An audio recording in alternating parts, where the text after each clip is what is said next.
flood is supposed to close the case. The world drowns, the violence ends. The old corruption is buried beneath water and mud. And yet, generations later, the biblical story opens a wound that should not still be there. Giants standing in the land again, as if judgment had erased almost everything except the one thing it meant to destroy. That detail is easy to read past, but once it is seen, it changes the whole atmosphere of Genesis.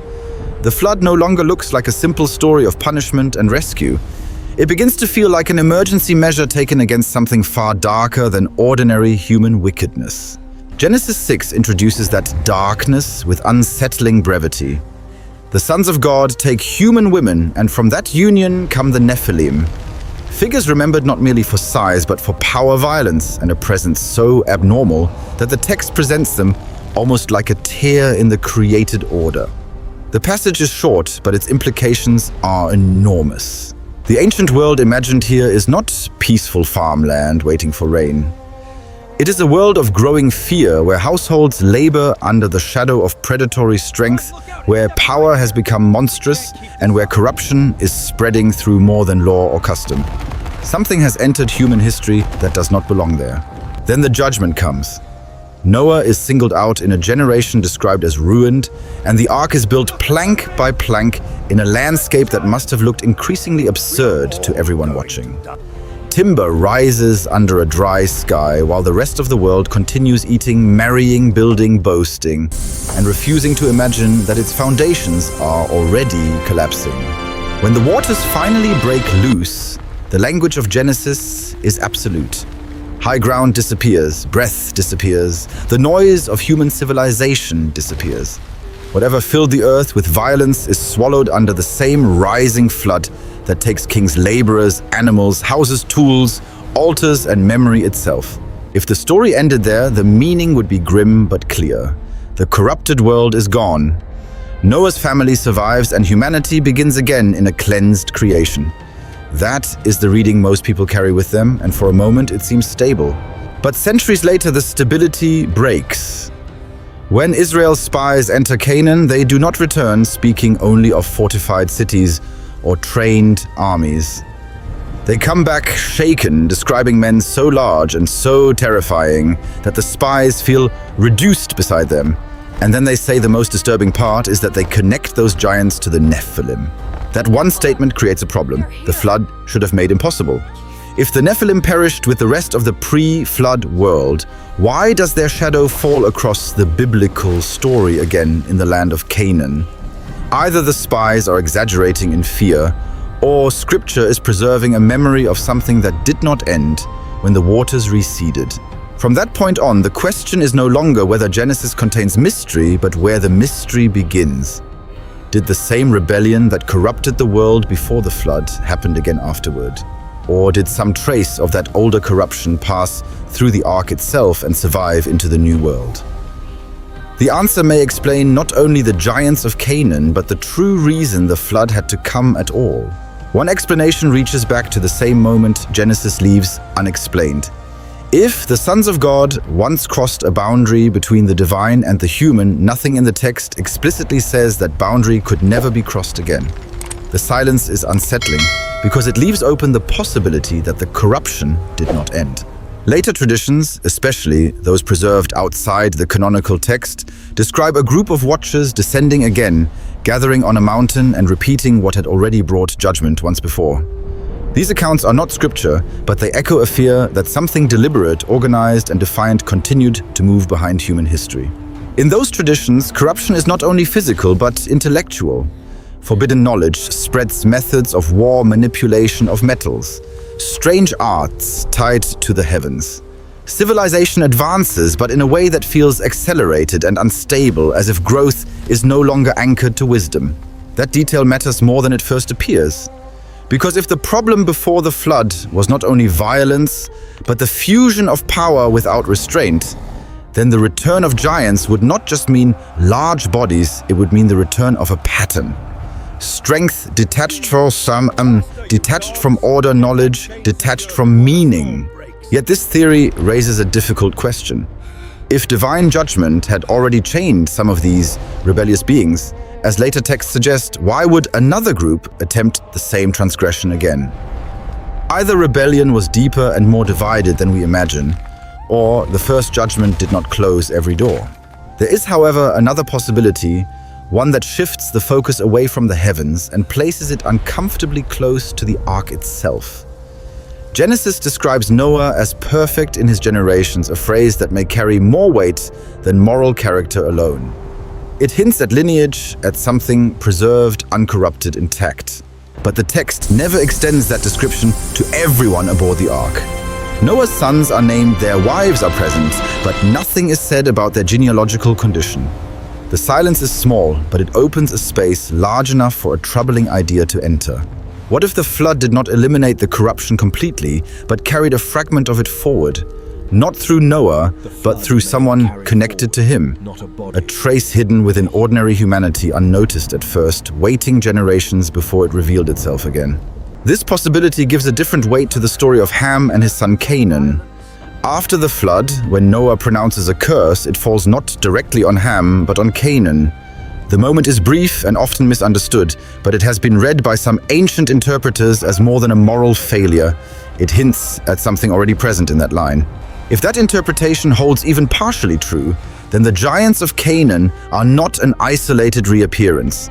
They are the visible outcome of something that survived the flood in silence, carried through bloodlines growing again, in a land that would later become the center of Israel's greatest fear. That fear becomes visible when Israel finally steps into that land.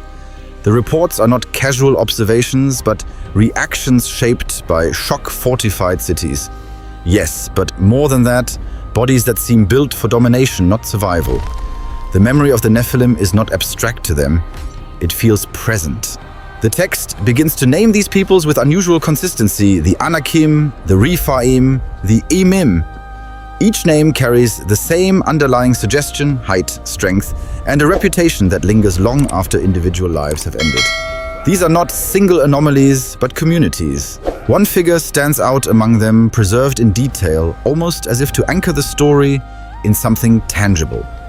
Og, king of Bashan, is described with a bed made of iron, its length recorded with precision. The measurement is not symbolic, it is presented as evidence, something that could be seen, touched, verified. The presence of iron itself is a quiet detail that often goes unnoticed. Iron tools and structures suggest a level of organization and resource control, not merely physical strength. These were not wandering giants in isolation, but rulers within structured societies. And then there is Goliath, perhaps the most familiar of them all. His height is recorded, his armor described, his weapons weighed. The narrative slows down when introducing him, almost as if inviting the audience to feel the scale, to imagine standing across from something that should not exist within ordinary human limits. But Goliath is not alone. The text later mentions others warriors of similar stature, some with unusual physical traits like extra fingers and toes. These repeated details suggest patterns, not accidents, as if a specific lineage carried recognizable markers across generations. The persistence of those markers begins to look less like coincidence and more like inheritance. Something is being passed down, not only height, but a distinct physical identity. The question shifts again from where they came from to how they continued. This is where the earlier silence about the ark becomes heavier. If even a fragment of that pre-flood corruption survived within a human line, it would not need to appear immediately. It could move quietly through generations, blending in until it gathered enough expression to become visible again. The land of Canaan, then, is not just another territory. It becomes the place where that hidden inheritance surfaces fully, where what was once nearly erased rises again into strength, into power, into threat. And Israel encounters it not as myth, but as opposition. Seen from this angle, the commands given later to drive out, to destroy, to leave nothing of certain populations take on a meaning that is far more complex than simple conquest. They begin to look like an attempt to prevent something older than nations from taking root again, something that the flood itself had failed to remove completely. That possibility changes how the flood itself is understood. It is no longer just a response to human violence, but a response to a deeper contamination, something that had spread so thoroughly that the text says all flesh had corrupted its way upon the earth. The wording is unusually broad, as if the problem extended beyond behavior into the fabric of life itself. In that light, the Ark becomes more than a vessel of survival. It resembles a kind of preservation chamber, a boundary drawn in wood and pitch, separating what remained intact from what had already been altered beyond recovery. Every animal brought aboard is described according to its kind, as though maintaining original order had become the central concern.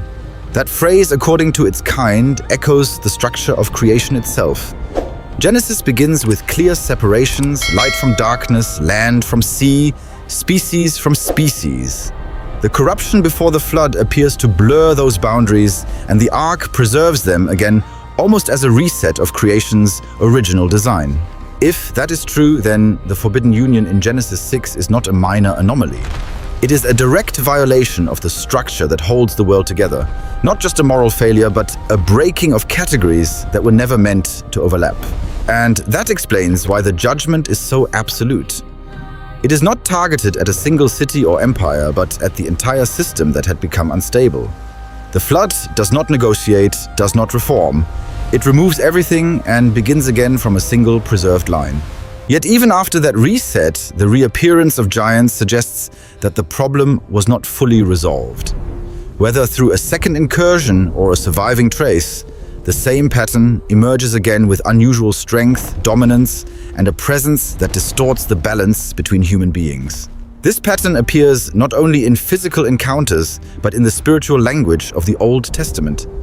There are repeated hints that human conflicts are entangled with unseen forces influencing kingdoms, shaping decisions, moving behind visible power. In the book of Daniel, for example, the idea of princes over nations introduces a layered reality where earthly empires are not entirely self-directed. The struggle is not just political or military, it is also spiritual, structured, and persistent. If the Nephilim originated from a rebellion that crossed boundaries between realms, then their legacy would not end with physical bodies alone. Even after their visible presence fades, the influence behind them may continue in less obvious forms, shaping history in ways that are harder to trace. And this brings the question back to the beginning, but with more weight than before. The flood was not only about what humanity had become, it was about what humanity was in danger of becoming permanently. The giants of Canaan are not just echoes of the past, they are signs that whatever once threatened to erase the human story had not entirely disappeared. That threat becomes clearer when the narrative reaches the time of David. By then, the giants are no longer widespread across entire regions, but they have not vanished either. They appear in pockets in specific cities, as if the remnants of something once global have been reduced but not erased. Goliath stands at the center of that moment, not just as a warrior, but as a symbol. His armor gleams with weight and density, his spear is described with unusual detail, and his voice dominates the battlefield before any weapon is raised. He does not simply fight, he intimidates, reshaping the courage of an entire army through presence alone. When David steps forward, the contrast is deliberate. Youth against experience, lightness against mass, trust against brute force. But beneath that visible contrast lies another layer, one that connects back to the earlier conflict between what is preserved and what has been altered. The fall of Goliath is swift, almost unexpectedly so. A single stone precisely placed brings down what seemed invincible. The moment feels disproportionate, as if strength alone was never the true foundation of power, and something deeper had already determined the outcome. Yet the story does not end with Goliath. Later accounts quietly mention more giant relatives, descendants men with similar features and unusual physical traits. Some are defeated in battle, others fade from the record, but the pattern continues just long enough to show that the problem lingered. Then, almost suddenly, it disappears. After a certain point in the biblical timeline, references to giants become rare, then nearly non-existent. No final explanation is given, no formal ending announced. The silence returns, but it is a different kind of silence, one that suggests completion without description. This gradual disappearance raises another possibility. Perhaps the environment of the post-flood world itself could no longer sustain what once existed. Lifespans shorten, conditions change, and whatever allowed extreme forms to flourish begins to fade. Or perhaps the repeated confrontations, battles, judgments, eliminations slowly removed those lineages until nothing remained visible. Not in a single act like the flood, but through generations of conflict that carried the same purpose in a quieter form. And yet, even as the physical presence fades, the narrative leaves something unresolved. The language of corruption, of boundary breaking, of forces working behind human history does not disappear with the giants. It continues, but without the same visible form, which suggests that the deepest issue in Genesis was never limited to size or strength. The giants were only the most visible expression of a larger disruption, one that began before the flood resurfaced after it, and may still exist in ways that are no longer as easy to see. If that is true, then the flood was not merely a historical catastrophe, it was a warning embedded into the structure of the biblical story.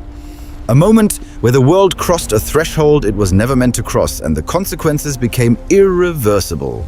The phrase often overlooked in Genesis begins to take on new weight. The Nephilim were on the earth in those days, and also afterward. It is a brief addition, almost easy to miss, but its placement feels intentional, as if the text is quietly refusing to let the reader believe the problem ended completely. That single line carries a strange tension. It acknowledges the past, but it also reaches forward, hinting that what once existed might not be confined to a single era. The flood closes one chapter, but not necessarily the entire story. This may explain why later laws and warnings in the Old Testament often focus so intensely on separation, on maintaining boundaries between peoples, practices, and identities. These are not presented as arbitrary rules, but as protections, as if the memory of what happens when boundaries collapse has not been forgotten. The prohibition of certain unions, the insistence on preserving identity, the urgency in removing specific influences, all of these begin to look less like cultural isolation and more like a continuation of the same effort that began with the Ark to keep what is human from becoming something else. Even moments that seem extreme, such as the reforms under Ezra and Nehemiah, take on a different tone under this lens. The severity of their actions suggests they believed the stakes were not only social or religious, but something deeper, something tied to survival of identity itself. Beyond the biblical text, echoes of this concern appear across cultures. Stories of giants, hybrid beings, and catastrophic floods surface in distant civilizations that had no direct contact. The details vary, but the pattern remains consistent, as if a shared memory has been reshaped again and again. Ancient epics speak of figures who are part divine and part human, possessing strength beyond normal limits, and often bringing both knowledge and destruction. These figures are remembered as heroes in some traditions, monsters in others, but rarely as ordinary. The repetition of these themes raises a quiet question. Are these simply myths born from imagination, or are they fragments of something that once left a deep impression on human history, something too large, too strange to be forgotten completely? If the latter is even partially true, then the story of the flood is not only about judgment in the past. It becomes a lens through which to view recurring patterns of moments when humanity approaches a boundary, crosses it, and risks becoming something it was never intended to be. And that brings the story uncomfortably close to the present. Because the boundary described in Genesis is not only ancient, it is conceptual. It is the line between what is given and what is taken, between creation as it was formed and creation as it is reshaped by will. The ancient texts describe forbidden knowledge as something that arrived too quickly without the maturity to handle it. Skills that amplified power, but not wisdom. The result was not progress, but imbalance and acceleration that led directly to collapse. That pattern feels strangely familiar. Human history has always advanced through knowledge, but rarely at a pace that allows understanding to keep up with capability. The tension between what we can do and what we should do has never fully disappeared. In the world before the flood, that tension seems to have broken completely. The text suggests a point where corruption became total, not in isolated actions, but in the direction of the entire civilization. A world no longer capable of correcting itself. The flood then becomes a reset not only of population, but of trajectory. A return to a simpler state where boundaries are restored and the pace of change slows again. But even that reset does not guarantee permanence. Because after the flood, the same risk remains. the presence of giants. The warnings against mixing the repeated emphasis on preserving identity all suggest that the underlying danger was never entirely removed, only restrained. Over time, the visible signs fade. Giants disappear from the record lifespans shorten, and humanity settles into patterns that feel more stable. The world begins to resemble what we now recognize as history rather than legend. But the deeper question lingers beneath that stability. Not whether giants still walk the earth, but whether the impulse that created them, the desire to cross limits to alter what is fundamental, has ever truly left. The story of Genesis does not end with a simple answer. Instead, it leaves a pattern of corruption, warning, judgment, preservation, and the possibility of repetition. A cycle that suggests history is not only linear, but reflective. And perhaps that is the most unsettling part of all. The Forbidden Verse does not just explain the past, it quietly suggests that the reason for the flood was not an isolated moment, but a recurring danger. One that waits not in the shadows of ancient giants, but in the choices that shape what humanity becomes next.